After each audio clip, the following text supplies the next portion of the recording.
Welcome back. A time-honored tradition returning to Wisconsin woods and farmlands this Saturday.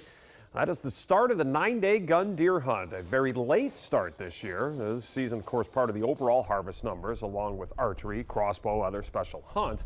But take a look at the roller coaster ride that the state has been on the last 6 years in terms of total harvest. So if this continues, this could be a good year. But there are other reasons hunters should be optimistic. So let's dive in. And we welcome in a guy who's going to get a lot of face time here over the next week around the state of Wisconsin, Jeff Pritzel. He is the DNR Deer Program Specialist. This is a late opener, Jeff, November 23rd, latest on the calendar that is allowed. How could that impact harvest numbers and why? Well, we have, looking back in history, whenever we have this essentially a full week drop back in opening day, it can negatively impact the overall harvest numbers because it's going to be an issue of deer movement on the landscape. And as we get later into November and further away from the peak of the breeding season, deer movement during daylight is decreasing. So that difference from a week makes a difference in terms of deer movement and sightability. And so we oftentimes see about a 10 to 15% decline in harvest during these years when the gun season goes from its earliest to its latest opener. All right, and the last time this happened this late was 2019. The overall harvest that year, gun deer was part of it, was the lowest we'd seen since 1993. So it does, in fact, have an impact. Where are you in terms of license registration, in terms of the number of hunters you expect to be out starting Saturday? So we're tracking with archery. We're tracking right on last year with crossbows, a little bit behind with bow licenses, and that's been following the trend. And gun licenses tracking a little behind last year at this time.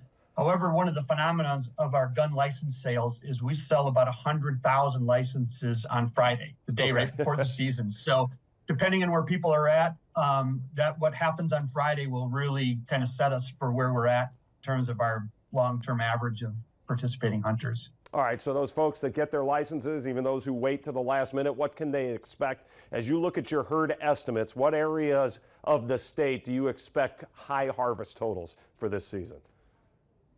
Well, we frankly always expect a relatively high harvest total in the farmland part of the state, but then there's those annual variations.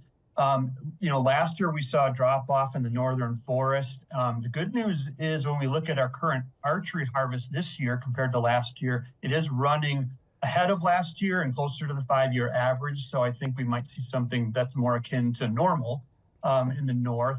But harvest has become more conditional than predictive in terms of relative to the deer population. So depending on the weather that we get handed, and again, that late opener and how much deer movement is going to be happening on opening weekend, that's really going to be the driver as to whether we're up or down. But the trend right now is certainly better than where we were at last year. Also, the mild winter that we're coming off of, especially in the northern forest, that portends to being more deer on the landscape as we go into this fall. So those are the things that are in our favor this year. With the mild winter, deer numbers should be up a little bit. In the farmland, almost all of the corn is harvested, so that's good for the farmland hunters in terms of deer sightability, because in the end, that's what it really comes down to. All right, you mentioned the population. You guys estimated post-hunt last year, all the hunting seasons, that the herd was at 1.63 million, and now with the mild winter, it's probably above that as we get into this year's hunting season. But you talked about the less severe winters. What does that mean for trophy possibilities? How does that impact the potential for trophy bucks? Well, there will be a correlation, and we're already seeing that in the archery harvest and in talking to some of our taxidermists.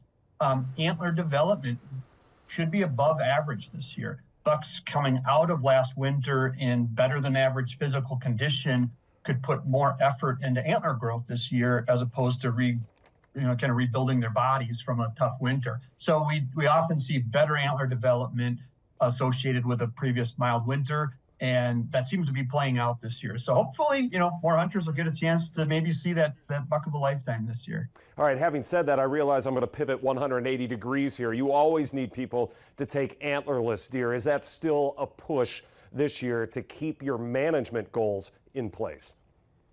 Yeah, certainly, especially in the farmland part of the state, which is the southern 2/3 of Wisconsin minus the central forest. we're always challenged with hitting our marks with an adequate antlerless deer harvest. And that really, most of that plays out during the firearm season. And so the archers, although they've been hunting for quite a while already, and about half of our deer hunters now are archers, they tend to wait for the gun season to do that antlerless harvest. But we really need that to happen, especially in the southern part of the state. And this isn't unique to Wisconsin. Most of the eastern continent whitetail states are really finding it a challenge to get their antlerless harvest in a position where it kind of keeps that deer population actually managed. So we hope hunters have great success and can use those licenses to fill their freezer this fall and help the community out as a whole by keeping those deer numbers in check. Right, and remember, if you don't want the antlerless deer, somebody else can use that venison. So that's always a good reminder. Jeff, it's great to see you. I hope you have a really safe season and a productive season, and we'll talk to you probably afterwards. All right, thanks. Looking forward to it.